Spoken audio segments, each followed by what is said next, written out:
호세아 6장 1절 말씀입니다. 호세아가 6장 1절을 이게 길지 않지만 이 한 절 속에 많은 것을 담고 있습니다. 우리 같이 함께 천천히 같이 읽겠습니다. 오하 우리가 여호와께로 돌아가자.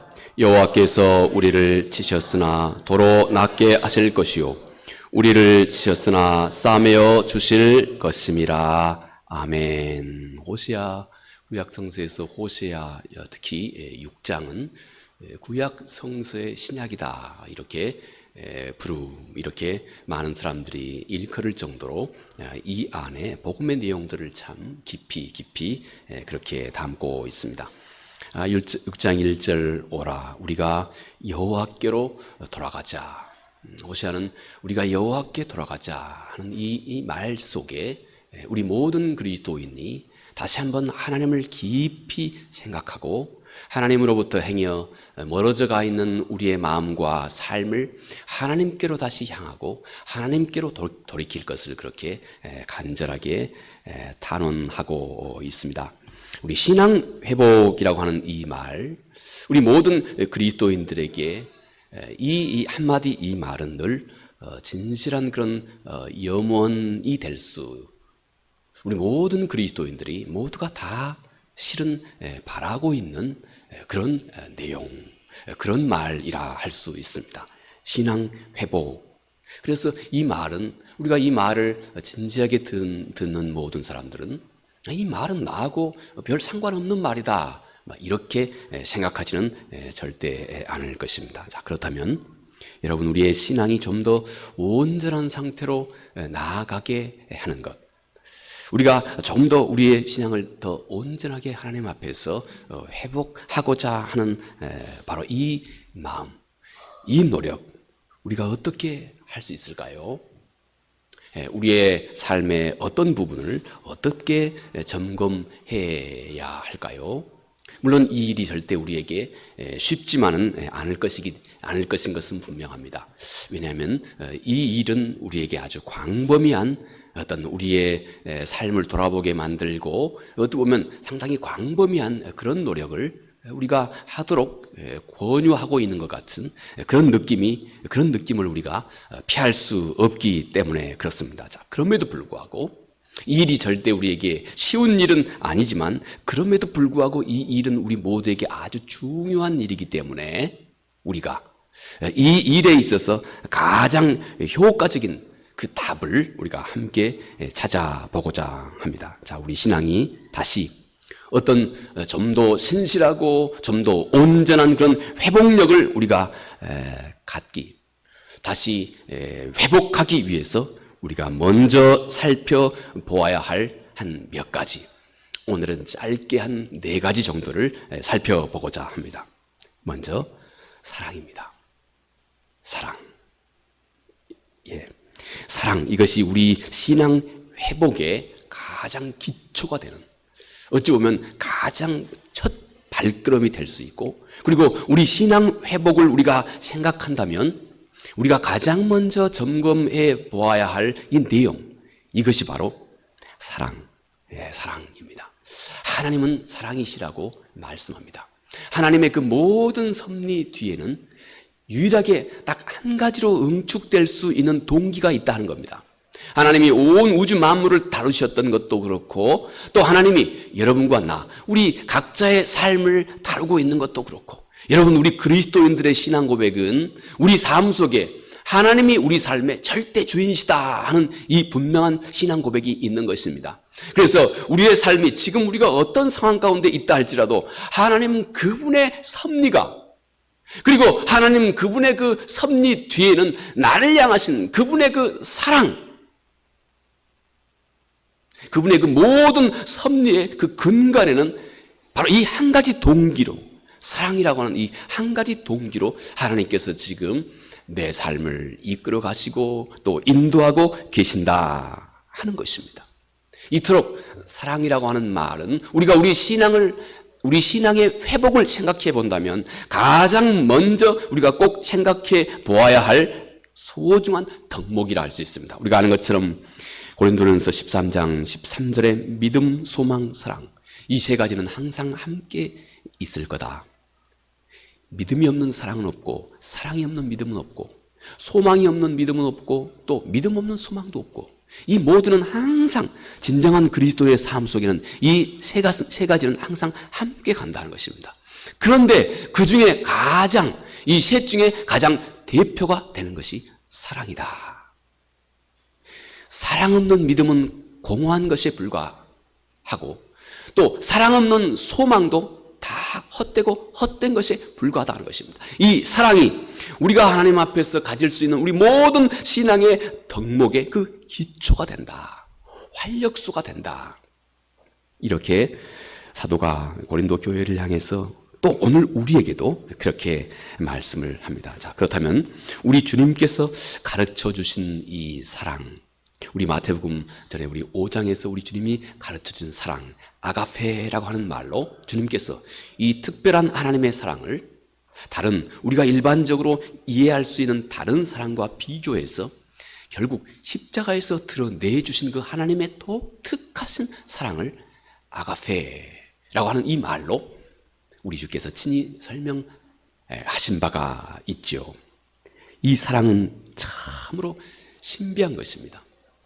그 사랑의 신비, 이건 제가 어떻게 말로 다 형언할 수 없을 정도로 그렇습니다. 이 세상에 아무리 완악한 사람도 이 사랑에는 다 녹아집니다. 저 사람이 너무 완악해. 왜 나에 대해서 이렇게 완악하지? 왜 나에 대해서 이렇게 늘 저렇게 완고하지? 사랑의 교감이 없었던 증거입니다. 사랑은 동물도, 식물도, 사랑은 바로 그 사랑 그것 때문에 춤을 추게 만드는 것이 바로 이 사랑입니다. 사랑은 다시 말해서 절대 우리의 말로 다 표현할 수 있는 것이고, 우리가 의사소통을 할 수 있는 이 사람만이 공유할 수 있는 것이 아니다는 것입니다. 모든 만물이 공유하고 있는 우리 인간의 언어 체계를 넘어서서 모든 만물이 공유하고 있는 것이다, 이것입니다. 하나님은 바로 이 사랑이시다. 그런데 그 하나님의 사랑이 성경은 십자가에서 잘 드러났다고 말씀합니다. 제가 몇 차례나 늘 이 사랑이라고 하는 말을 늘 그 십자가에서 드러난 하나님의 그 사랑을 어찌하든 우리가 조금이라도 가깝게 이해할 수 있는 이런 차원에서 이 사랑을 가장 잘 설명하신 분이 아마 이 W.H. 반스토운 이분의 설명이 아닌가 하는 생각이 듭니다. 이분이 십자가에서 드러난 이 사랑을 좀 어려운 말로 이 변증법적으로 좀 그분이 사용하신 표현입니다. 그 십자가의 사랑을 그 오묘하게 이렇게 그분이 설명을 하신 바가 있습니다. 세상의 사랑은 먼저 한계가 있다는 겁니다. 한계. 내가 너에게 할 만큼 했다. 세상은 한계를 둔다는 것입니다. 그런데 하나님이 우리를 향하신 사랑은 한계가 없다는 것입니다. 끝을 두지 않는다 이것입니다.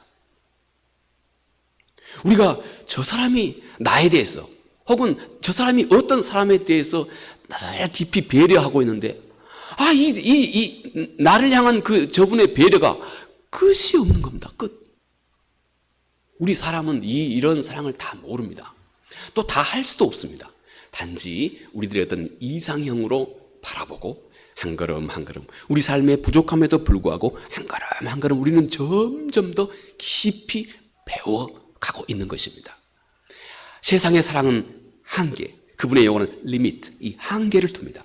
그런데 십자가에서 드러내주신 하나님의 사랑은 한계, 리미틀리스, 한계를 두지 않는다는 것입니다. 한계를 두지 않는 그 사랑, 이것이 곧 그 사랑이 진짜 사랑이라고 하는 증거다는 겁니다. 우리가 이런 사랑이 여러분 우리 삶 속에서 조금이나마 우리에게 느껴지면 분명히 그 안에 감동이 있습니다. 저분이 참 힘들고 어려운 중에 저희를 수행하고 있구나. 나름 저분도 한계가 있을 터인데 하나님으로 인해서 저분이 그런 한계를 초연하게 넘어가고 있구나 하는 이런 느낌이 들어질 때 진짜 사랑이 느껴진다는 겁니다. 십자가에서 우리 주께서 드러내주신 그 하나님의 사랑의 모습은 첫 번째, 그분이 세 가지로 요약해 설명하는데 첫 번째, 이렇게 한계를 두고 있지 않다는 것입니다. 두 번째, 이분이 또 십자가에서 드러난 참 사랑은 내가 이렇게까지 너에게 많은 것을 베풀었는데 너가 도대체 내 마음대로 움직여주지 않는다는 것입니다. 그래서 내가 너를 가만히 두면 도저히 안 될 것 같다 이것입니다. 그래서 내가 어느 정도 통제를 하기 시작한다는 겁니다. 컨트롤, 그분 말로는 통제를 하기 시작해요. 내가 이처럼 너에게 많은 것을 조건 없이 쏟아 부어줬는데 너를 보니까 도저히 불안해서 내가 너에게 헛된 장사한 것 같다 이것입니다. 밑 빠진 독처럼 느껴진다는 것입니다. 내가 계속 이렇게 가다가는 진짜 큰 낭패를 볼 것 같다는 것입니다. 불안하다 이것입니다. 불안하다 이것입니다. 너에게 나를 다 쏟아 붓기에는 불안함에도 불구하고 여전히 계속한다 이것입니다. 통제하지 않고. 이분이 이게 precarious라고 이렇게 두 번째 십자가에서 드러난 이 참 사랑은 너를 이대로 가만히 두면 이게 도저히 내가 불안해서 못 견디겠다는 겁니다. 나는 너에게 모든 것을 다 쏟아 부었는데 도대체 너 하는 거 보니까 도대체 이거 불안해가지고 도저히 안 되겠다 이것입니다. 그래서 어느 정도 통제를 하려고 하는데 이것마저 하지 않는다는 것입니다. 있는 그대로 존중해 주면서 똑같이 그에게 똑같은 태도로 베풀고 있다는 것입니다. 이것이 바로 또 십자가에서 드러난 참 사랑의 그 증거다. 참 사랑은 우리가 다 너무 넓고 깊고 방대하기 때문에 그 끝을 헤아려 알 수가 없는데 그 십자가에서 드러난 하나님의 사랑은 또 두 번째로 이렇게 너무 불안함에도 불구하고 너를 통제하지 않고 똑같이 너에게 쏟아붓고 있는 여기에서 진짜 사랑이라고 하는 것이 드러난다는 것입니다. 세 번째, 이분의 얘기는 그분의 용어는 vulnerable 그렇습니다. 너하고 똑같이 같은 길을 너가 가는 길을 그대로 방치하고 너를 그대로 두었다가는 도대체가 내가 너로 인해서 엄청 큰 상처를 받을 것이 뻔하다 이것입니다. 그래서 이 세상에 참 사랑이 아닌 것은 그분의 용어로는 죄송합니다. detachment, 거리를 둔다 이것입니다. 거리를 둬요. 당신하고 도저히 내가 너를 가만히 이대로 두면 너가 받는 그 수치 내가 똑같이 당하겠다 이것입니다. 내가 똑같이 당할 게 뻔하다 이것입니다. 그런 자리에서도 그와 거리를 두지 않는다 이것입니다. 그리고 상처받을 수 있는 자리에 그대로 나를 던져주고 있다는 것입니다. 여러분, 자식이 우리 사회에도 요즘에 그런 일 많이 있지 않습니까? 얼마 전에도 그런 얘기, 어젠가 그젠가요? 그 신문에 그런 얘기가 나왔대요. 그 다음 신문, 전자신문에요. 아들은 정말로 그 잔인할 정도로 사람을 죽인 그 불안당입니다. 아마 그 사회 그 검사는 이 아들이 죄질이 너무 악해서 사형을 구형했습니다. 그런데 그 엄마는 이 아들 알고 보면 너무 착합니다 하고 엄마가 법정에서 판사에게 선처를 달라고 그렇게 간절히 호소하고 있습니다. 물론 우리가 이런 상황에 대해서 우리들의 평가나 판단은 뒤로 합시다. 한 가지만 생각해 봅시다.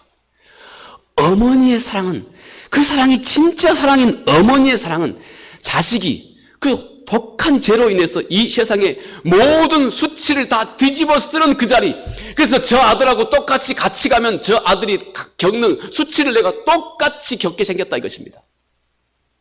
영락없이 제가 당해야 될 그 수치와 부끄러움을 그 아들하고 내가 똑같이 함께 있으면, 거리를 두지 않으면, 이 아들과 거리를 두지 않으면 내가 영락없이 저하고 똑같은 수치를 겪게 되는 것이 뻔하다는 것입니다.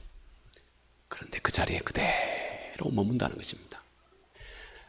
거리를 두어야 할 자리에서 거리를 두지 않고 상처받는 그 자리에 그대로 서 있다는 것입니다. 이 반스톤의 말씀으로는 이것이 십자가에서 드러내주고 계시는 그분의 영혼은 변증법적인 하나님의 진정한 참 사랑의 증거다, 이렇게 말씀합니다. 여러분, 우리는 이미 십자가에서 이런 사랑을 주님으로부터 받았다 하는 것입니다. 그리고 그 사랑이 여러분의 삶과 내 삶에 지금도 집중되고 있으니 걱정할 것이 무엇이겠습니까? 그 하나님의 사랑이, 그 변함없는 하나님의 사랑이 나에게 모든 것을 내어주고도 결국 알고 보면 결국 하나님이 나에게 많은 계명을 주셨지만 그러나 그 계명의 궁극적인 것을 또 파보면 우리를 향하신 하나님의 이런 사랑이 이 모든 하나님의 계명 뒤에도 그 진정한 동기로 남아있다는 것입니다. 그런 사랑을 하나님께서 우리에게 십자가에서 드러내 주셨다는 것입니다. 그리스도가 이런 사랑을 우리에게 베풀어 주셨다는 것입니다. 우리의 신앙의 회복은 이런 사랑에 대해서 우리가 이제부터는 진지해지기 시작하는 겁니다. 그리고 이제 우리도 이런 사랑에 조금이나마 반응할 수 있는 발걸음을 우리 삶 가운데 하나둘씩 옮겨가기 시작하는 것입니다. 저는 사도 바울이 고린도후서 5장 21절에 표현하고 있는 이 말씀이 제게 너무 왜냐하면 이 사도 바울의 이 한 구절의 그 표현은 우리가 쉽게 이해할 수 없는 그런 하나님의 그 참 사랑을 이 안에 다 담고 있는 것 같아서 그 깊이가 너무 깊고 깊어서 늘 저는 개인적으로 이 구절에 이를 때마다 많은 생각을 합니다. 고린도후서 5장 21절 말씀입니다. 하나님은 예수 그리스도를 죄를 알지도 못하신 그분, 주님은 친히 죄를 알지도 못하신 그분이라는 것입니다. 그런데 하나님께서는 그 예수 그리스도를 친히 죄가 되게 하셨다. 좀 더 사도의 표현을 좀 더 정확하게 해보자면 죄 자체가 되게 하셨다. 여러분, 우리는 죄를 압니다. 나도 지금까지 살아오면서 죄를 많이 지어봤기 때문에 죄 자체가 주는 그 수치심을 잘 알고 있습니다. 그래서 저는 죄 한 번 지어도, 죄송합니다만 지금은 많이 바꿔져 있습니다만 우리는 그동안 그렇습니다. 죄를 지어도 그렇게 별로 뭐 내가 이걸로 내가 죽게 생겼네 할 정도 아닙니다. 관대합니다.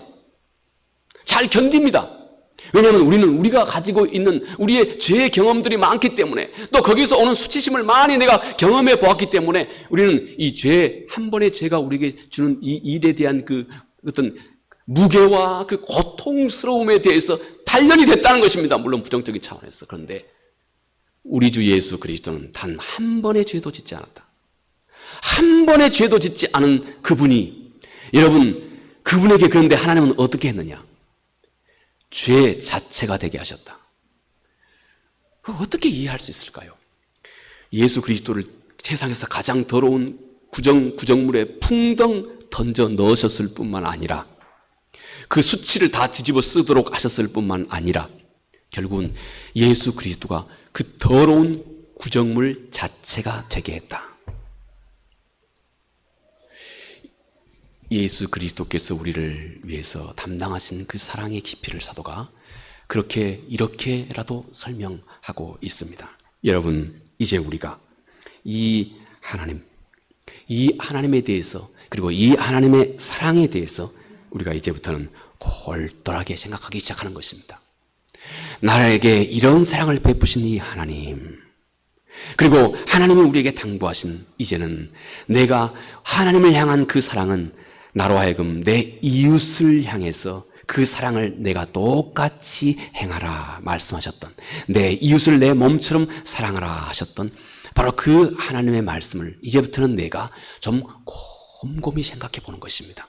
그리고 어찌하든 내가 이 사랑에 조금이나마 반응할 수 있는 사람이 되고자 내가 진지하게 노력하기 시작하는 것, 이것이 바로 여러분 우리들의 신앙 회복이라고 하는 이 말이 우리에게 중요하다면 그 중에 이 신앙 회복을 우리가 이룰 수 있는 가장 첫 번째 일이라고 할 수 있습니다.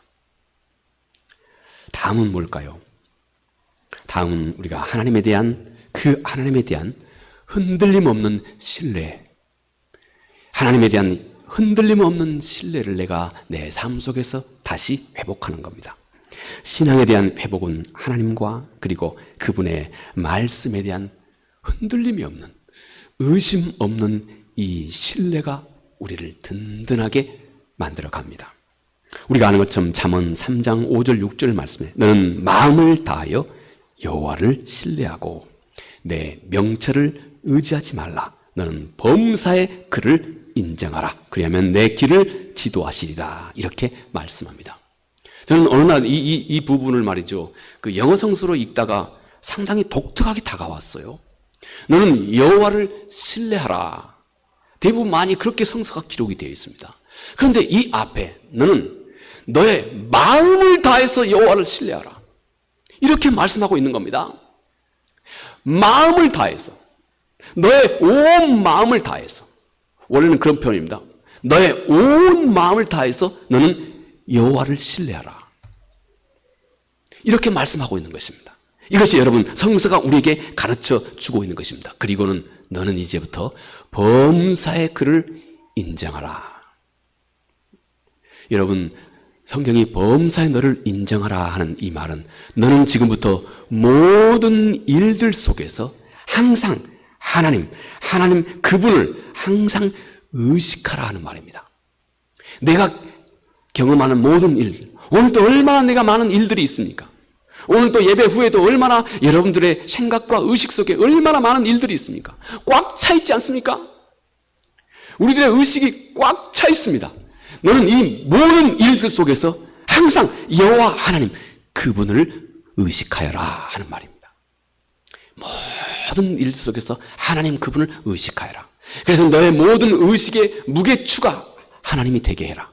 이 일을 통해서도 너는 하나님 그분의 눈으로 이 문제를 보고 하나님 그분의 마음으로 이 문제를 보기 시작하고, 이렇게 너는 모든 일들 속에서 하나님 그분을 인정해라.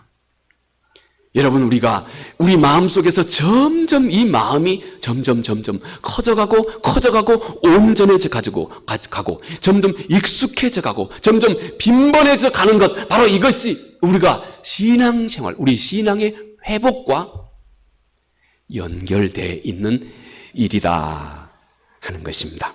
이것이 두 번째, 우리들의 신앙 회복을 우리가 생각할 때 두 번째, 내 모든 삶 속에서 하나님에 대한 흔들림 없는 신뢰가 우리 마음속에 다시 회복되게 하는 것입니다. 세 번째, 우리의 고난에 대해서 우리는 항상 창조적인 이해를 가지고 있는지 우리가 우리 자신을 다시 한번 살펴보는 것입니다. 여러분, 고난은 우리를 절대 우리가 원치 않죠. 그 누구도 고난을 원하는 사람이 없습니다. 그런데 하나님은 이상하게도 그분의 사랑하는 자녀들에게 또 이 고난을 허락하지 않는 경우가 없습니다. 오늘 아니면 내일 아니면 모레, 지금 아니면 수년 전에, 아니면 지금 아니면 또 앞으로의 많은 일들, 우리 삶 속에서 비가 내리고 바람이 불고 우리 내면에서 창수가 나고, 하나님은 우리 모든 사랑하는 자녀들, 그가 그토록 사랑하는 자녀들임에도 불구하고, 그리고 자녀들도 결코 원치 않음에도 불구하고 하나님은 참 이상하게도 하나님의 사랑하는 자녀들에게 이 고난을 허락하십니다. 그래서 이 고난이 뭔가 그 안에 있는 뭔가를 항상 깎아내게 만들고 다듬게 만들어 갑니다. 그리고 우리가 많은 경우 행여 우리가 어떤 시험에 든다면 우리가 가장 약한 부분이 시험에 드는 겁니다. 우리가 특정 문제에 대해서 자꾸 시험에 든다, 특정 문제에 대해서 자꾸 불편함을 겪는다, 그 문제가 내 삶 가운데 제일 약한 부분이라고 하는 사인입니다. 우리는 이렇게 여러 가지 모습으로, 때로는 고난, 때로는 시험, 이것들이 우리의 삶 가운데 함께 점철되어 있습니다. 여러분, 그런데 사도는 로마서 5장 3절 4절에 이렇게 말씀을 합니다. 우리가 환난 중에도 즐거워하나니 이는 환난은 인내를, 인내는 연단을, 연단은 소망을 이루어내는 줄 알미로다. 아하, 그 누구도 원치 않지만 하나님께서 우리 삶 가운데서, 그 자녀들의 삶 가운데서 환난을 허락하시는 것은 하나님께서는 내 안에 꼭 필요한 것들, 그러나 내가 일상 삶 속에서는 모든 것이 내가 원하고 바라는 대로 다 이루어질 때는 절대 내 안에서 배양해낼 수 없는 가장 값지고 소중한 선물을 하나님께서 우리 안에 갈고 닦아주시기 위함이라는 것입니다. 인내. 환난은 이렇게 우리 안에서 인내를 만들어낸다는 것입니다. 인내는 또 연단을, 연단은 캐릭터 이렇게 표현됐습니다. 우리의 그리스도를 닮은 성품입니다. 이렇게 우리 안에 인내는 그리스도를 닮은 성품을 만들어냅니다. 그리고 그것은 우리 안에 어떤 상황 속에서 항상 소망에 넘치는 사람으로 우리를 바꾸어 가시는 하나님의 은혜다. 이렇게 사도가 참 우리 신앙생활을 통찰하는 깊은 말씀을 해주고 있습니다. 하나님의 자녀들에게 고난은 그러므로 그를 성숙하게 합니다. 그리고 영적인 회복과 성장과 또 발전을 촉진해주는 창조적인 기회가 되고 있다는 것입니다. 자녀의 고난을 하나님께서 결국 선하게 사용해 가신다 하는 것입니다.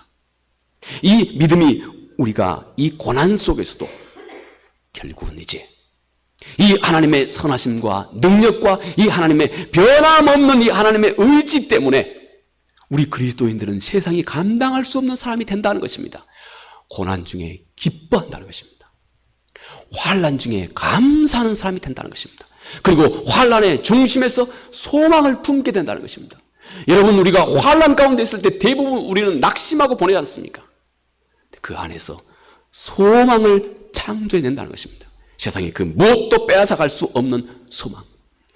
여러분, 이렇게 우리가 고난에 대한 이런 하나님으로 인하여서 고난에 대한 이런 창조적인 이해가 있는 것이 우리들의 신앙 회복에 또 소중한 한 일이기 된다 하는 것입니다. 여러분, 우리가 잘 아시는 분이죠. C.S. 루이스는 이렇게 참 우리에게 참 깊은 통찰이 있는 말씀을 남긴 적이 있습니다. 하나님은 우리의 행복 속에서 속삭이신다. 하나님은 우리가 아주 행복하고 기쁠 때 하나님은 은밀히 우리에게 속삭이신다는 겁니다. 그런데 그 하나님은 우리의 양심을 통해서는 우리에게 말씀하기 시작한다. 여러분, C.S. 루이스의 의도는 속삭인다고 하는 말과 말씀한다고 하는 이 말에 그 무게를 약간 더해주고 있는 겁니다. 속삭이는 것은 글자 그대로 속삭이는 겁니다. 그런데 말하기 시작하는 것은 이제 약간 하나님이 볼륨을 좀 올리신 겁니다. 하나님은 우리의 양심을 통해서 말씀하신다. 그리고 이분이 하시는 말씀, 하나님은 우리의 고통 속에서 외치신다. 그분 표현이 샤우팅한다. 그분 우리의 고통 속에서는 외치고 계신다. 우리의 고통 속에서는 우리가 가장 잘 알아들을 수 있도록 교훈해 준다는 겁니다. 다시 말해서 우리의 고난 속에서는 우리가 가장 소중한 교훈을 가장 쉽고 분명하고 가깝게 내가 알아들을 수 있도록 하나님께서 우리에게 그 고통 속에서 우리를 배려하고 계신다. 이분이 쓴 참 유명한 이 고통의 문제라고 하는 책에서 이분이 이런 말을 남기신 것입니다. 그분의 말, 고통은 하나님의 그러므로 확성기라고 말을 합니다. 사람은 고통 속에서 하나님 앞에 진짜로 집중할 능력을 갖게 됩니다. 그 전에는 많은 경우 단지 형식에 불과했을 수 있습니다. 그런데 우리 인간은 이 고난을 겪으면서 진짜로 하나님 그분께 집중할 능력을 비로소 우리가 회복하게 됩니다. 그리고 그분과 정말로 내가 가까이, 그리고 가까이 접근하게 된다는 것입니다. 고통을 통해서 우리 인간은 자기 자신을 진짜 깨달아 안다는 것입니다. 자기 자신의 한계도 자기 자신의 연약함도 진짜로 깨달아 알게 됩니다. 그리고 하나님의 은혜를 충분히 이제 막힘이 없이 한계도 없이 하나님의 은혜를 내가 언제까지나 받아들일 수 있는 깊은 겸손, 성서에서 이 겸손은 웅덩이와 같습니다. 겸손의 깊이만큼 우리는 하나님의 그분의 은혜를 더 깊이 내가 수용할 수 있게 됩니다. 누리게 됩니다. 이런 사람으로 하나님께서 우리를 만들어 갑니다. 그래서 하나님은 결국 우리가 겪는 이 고난, 우리가 불가항력적으로 때때로 피할 수 없이 겪고 있는 수없이 많은 문제 속에서 내가 겪고 있는 이 고난과 함께 하나님은 우리 안에서 그분과 나 사이에 막혀있는 모든 담을 다 헐어버리는 것입니다. 그러므로 그리스도인에게서 이 고통은, 고난은, 환난은 그저 마구 피하기만 해야 할 그런 악하고 나쁜 것, 이런 것만이 아니다는 것입니다. 물론 그 자체야 누가 환영할 만하겠습니까? 그러나 하나님은 그 뒤에 하나님의 손길은 이것과 함께 참으로 놀랍게도 우리의 영혼을 다시 빚으시고 우리와 하나님과의 막힘이 없는 그 거룩한 관계를, 그래서 우리가 이 땅에서 마지막 순간까지 우리의 구원을 절대 놓쳐버리지 않을 정도로 하나님을 알게 해주고 맛보게 해주고 붙들게 해주시는 하나님의 창조적인 역사와 섭리가 이 고난 뒤에, 사랑하는 자녀들의 고난 뒤에 있다는 것입니다. 우리의 신앙을 회복하는 것, 그 문제 어디에 또 답이 있을까요? 많고 많은 것 중에 또 하나의 답, 우리에게 고난에 대한, 하나님으로 인하여서 우리에게 고난에 대한 이 창조적인 이해가 분명한가? 이 창조적인 하나님의 섭리를 점점 더 깊이 회복해가는 것, 이것이 세 번째 우리들의 신앙 회복의 지름길이라 할 수 있습니다. 마지막, 용서입니다. 용서할 수 있는 일입니다. 여러분, 우리는 우리의 삶을 지금까지 살아오면서 알게 모르게 우리는 수도 없이 많은 용서를 받았습니다. 우리는 수도 없이 많은 다른 사람의 이해와 배려를 우리는 이미 받았습니다. 그래서 우리의 선진, 그는 하나님을 알지도 못한 자, 알지도 못하신 분입니다. 정약용 선생이 하신 말씀입니다. 우리는 이미 우리가 살아오면서 다른 사람에게 수많은 용서를 이미 받은 겁니다. 그래서 오늘 우리가 이렇게 건강하게 있는 것입니다. 그러니 우리도 용서하는 것은 우리 바른, 깨달은 자로서의 바른 도리라는 것입니다. 이것이 하나님을 알지 못하는 사람도 어김없이 고백할 수 있는 말입니다. 여러분, 알고 보면 내 삶이 이미 수도 없이 많은 사람들의 희생의 대가 위에 내 삶이 서 있는 것입니다. 내가 지금까지 이렇게 서 있는 것, 저는 제가 이렇게 이제 점점, 죄송합니다만은, 여러분들 앞에 죄송합니다만, 한 살, 두 살 나이가 점점 먹어가면서 저희 아버님, 어머님에 대한 그 고마운 마음이 어쩔 때는 제 마음속에 참 사무칠 정도로 감사해요. 구구절절하게 제가 설명할 계제는 아닙니다만은, 부모님이 저에게 베풀어 주신 것, 잠잠하게 베풀어 주신 그 부모님의 오랜 이해와 배려와 헌신과 희생, 그것 때문에 내가 오늘 이렇게 건강하게 서 있구나 하는 생각을 이제 제가 60이 넘어서야 좀 실감나게 제가 깨닫습니다. 여러분, 우리 모두가 지금 이렇게 건강하게 앉아있고 생활하기까지, 가까이는 여러분들의 부모의, 많은 경우 이제 이미 소천하신 경우도 많이 있으시겠지만, 우리 부모의 조건없는 희생이 있었습니다. 그리고 또 우리나라, 우리 민족, 우리 믿음의 어떤 선진들, 누군가가 이미 알고 있었던 그 복음을 나에게 전해주었기 때문에 나도 영원한 형벌로 가지 않고, 누군가가 나에게 전해주었기 때문에 나도 구원의 은혜를 얻게 된 것입니다. 그가 지금까지 그에게까지 오늘 나에게까지 복음을 전해주기 위해서 여러분 우리 요즘에 사도행전 살펴보고 있지 않습니까? 우리 얼마나 많은 우리 믿음의 선진들의 희생과 헌신과 죽음이 그 대가를 집으로 하고 있는지 모릅니다. 우리가 오늘 있기까지는 수도 없이 많은 사람들의 이해와 배려와 헌신과 용서가 있었습니다. 주님은 너도 그렇게 하라. 이렇게 말씀하고 있는 것입니다.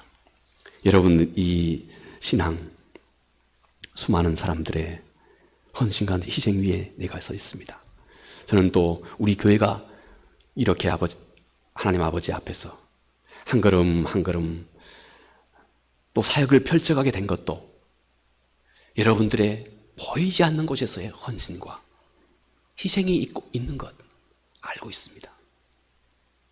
그래서 하나님이 늘 갚아달라고, 하나님이 갚아달라고 제가 늘 하나님 앞에 그렇게 기도할 때가 많습니다. 여러분, 우리는 이미 이렇게 하나님 앞에 또 사람 앞에 많은 용서를 받고 지금까지 살아온 것입니다. 그래서 성경에서 하나님께서 우리에게 보여주신 이 사랑의 완성이 용서라고 할 수 있습니다.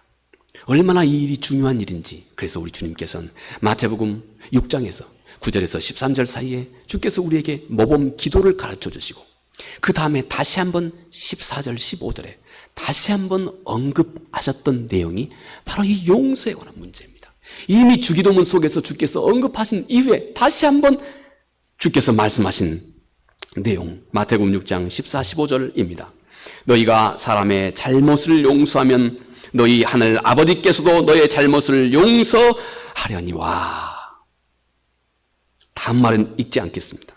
용서는 단지 여러분 내가 다른 사람을 그저 용서해 준다 하는 이런 행위를 그런데 넘어서는 겁니다. 결국 용서는 나 자신을 위하는 일이기도 합니다. 용서하지 못한 사람은 미움 때문에 수도 없이 그의 마음이 상처받고 얼룩져 있습니다. 이게 용서하지 못한 사람이 피할 수 없는 고통입니다. 그런데 용서는 먼저 내 안에 있는 이 올무, 오랫도록 얽히고 설켜 있는 이 올무가 풀어지는 겁니다. 자유하게 되는 것입니다.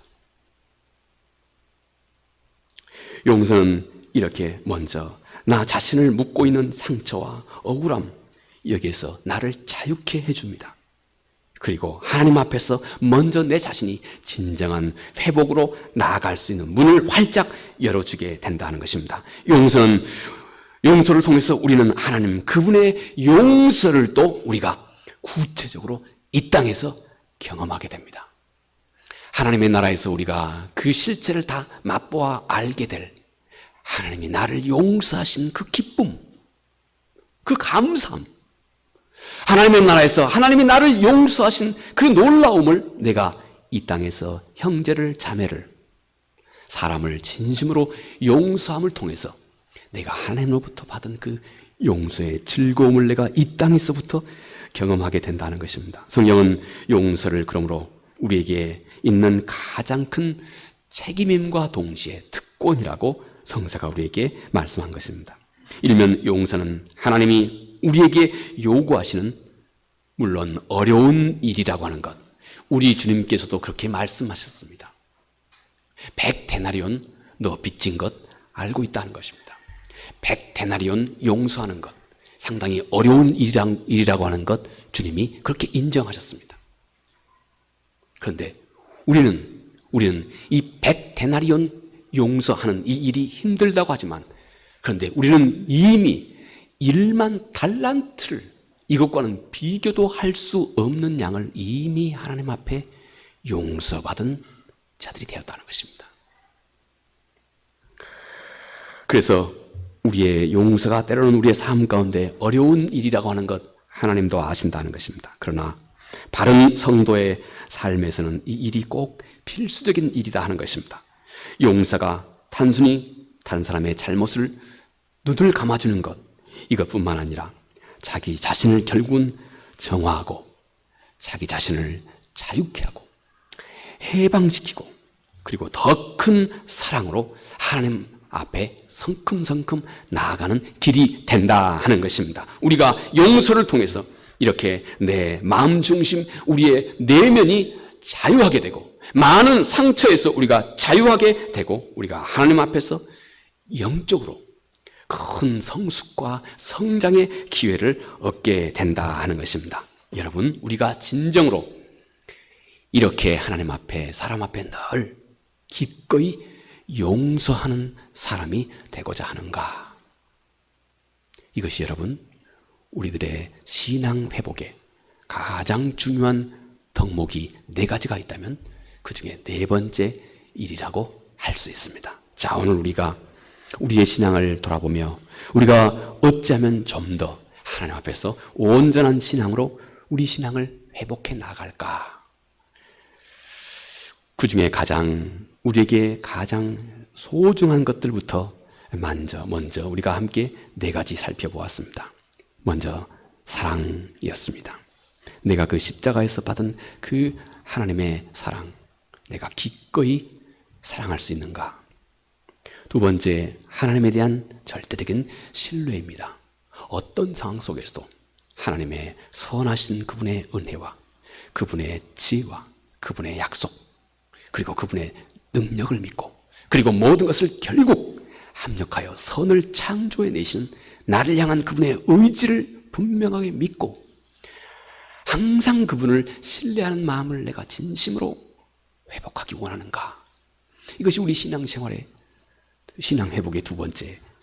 그리고 3번째는 고난에 대한 이런 하나님으로 인하여서 고난에 대한 이런 창조적인 이해가 항상 우리 안에 분명한가?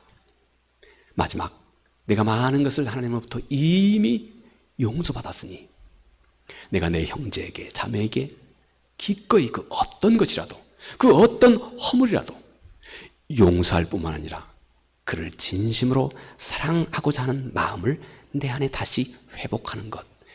여러분, 이것이 우리들의 신앙 회복의 지름길이 있다면 그 지름길의 1번째, 2번째, 3번째, 그리고 4번째 길이라 할 수 있습니다. 이 마음이 여러분 마음속에 더욱 풍성해지기 바라겠습니다. 은혜 오신 아버지 하나님, 고맙고 감사합니다. 주님, 우리 모든 그리스도인에게 늘 신앙 회복은 늘 항상 우리에게 매우 빈번하고 우리들의 진실한 우리의 관심거리입니다. 오늘 우리의 신앙 회복의 길이 있다면 가장 먼저 어떤 문제로 우리 삶을 돌아보면 좋을까 함께 생각해 보았습니다. 함께 다뤄보았던 이 소중한 말씀 또 신앙의 덕목이 우리의 마음속에, 우리의 의식 속에도 그리고 우리의 무의식 세계에서조차 깊이 자리할 수 있도록 도와주셔서 한 걸음 한 걸음 매일마다 우리의 신앙이 더욱 그리스도를 향해 신실한 신앙과 열정과 그 아름다움을 회복해 갈 수 있게 도와주시옵소서. 예수님 이름으로 기도합니다. 아멘.